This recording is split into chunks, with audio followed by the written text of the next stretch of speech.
মার্ভেলের থান্ডারবোল্টস এ কি কোনো পোস্ট ক্রেডিট দৃশ্য আছে? মনে হচ্ছে আমরা একেবারে নতুন একটি দল নিয়ে পঞ্চম পর্ব শেষ করছি, কিন্তু সবার মনে আরেকটি প্রশ্ন ঘুরপাক খাচ্ছে। মার্ভেল সিনেমা এবং টিভি শোগুলির নিজস্ব পোস্ট ক্রেডিট দৃশ্যের জন্য সুপরিচিত, কিন্তু আমরা বছরের পর বছর ধরে যেমনটি দেখেছি, তার মানে এই নয় যে তাদের সবসময় সেগুলি থাকবে। থান্ডারবোল্টস বর্তমান পর্বের চূড়ান্ত সিনেমা হওয়ায় পরবর্তী ঘটনাগুলি নিয়ে তাদের অবশ্যই কিছু না কিছু আলোচনা করার আছে, তাই না?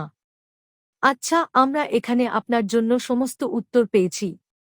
থান্ডারবোল্টসের এন্ড ক্রেডিট দৃশ্য সম্পর্কে আপনার যা জানা দরকার তা এখানে। থান্ডারবোল্টস এ কি কোনো এন্ড ক্রেডিট দৃশ্য আছে? কটি? আমরা ইতিমধ্যেই জানি যে আমরা পরবর্তীতে কি আশা করতে পারি, বিশেষ করে ডুমসডে ঘোষণার পর থেকে যে কোন কাস্ট সদস্যরা ফেজ ৬ এর বড় সমাপ্তিতে ফিরে আসবেন। তবে এর অর্থ এই নয় যে মার্ভেলের সামনে কোনো চমক ছিল না। আসলে থান্ডারবোল্টস এ কেবল একটি নয়, দুটি পোস্ট ক্রেডিট দৃশ্য ছিল, একটি মিড ক্রেডিট চলাকালীন এবং অন্যটি শেষ পর্যন্ত।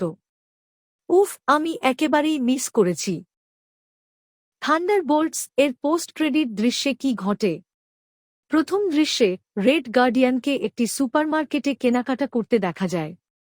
সে আসলে সিরিয়ালের আইলে আছে, যেখানে থান্ডারবোল্টস নিউ অ্যাভেঞ্জার্সের সামনে একটি হুইটিস বাক্স ছাড়া আর কিছুই নেই।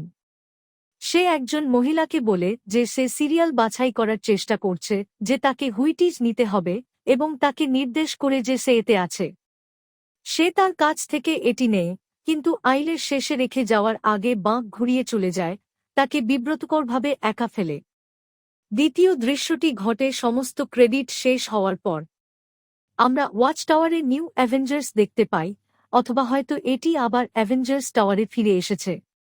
দেখা যাক মামলাটি কিভাবে এগোয়। ছবির প্রাথমিক ঘটনার ১৪ মাস পর ইয়েলেনা বাকিকে বলেন যে তার অ্যাভেঞ্জার্স কপিরাইট নিয়ে কারো সাথে কথা বলা উচিত, কিন্তু তিনি উল্লেখ করেন যে এটি খারাপভাবে সম্পন্ন হয়েছে এবং স্যাম উইলসনের নামের উপর কপিরাইট দাবি রয়েছে। তারা নিউ অ্যাভেঞ্জার্স ব্যবহার সহ বিভিন্ন নাম প্রস্তাব করে, হ্যাঁ, যে সম্পূর্ণরূপে একটি পার্থক্য আনবে, কারণ তার জার্সিটিতে বিভিন্ন স্পন্সর রয়েছে। চেয়ারে বসে থাকা বব এখনও দলের অংশ, কিন্তু ভয়েড আবার বেরিয়ে আসার সম্ভাবনার কারণে তার ক্ষমতা ব্যবহার করতে অস্বীকৃতি জানায়। তারা একটি অজ্ঞাত বিমানের জন্য সতর্কবার্তা পায় যা পৃথিবীর বায়ুমণ্ডলে আসছে।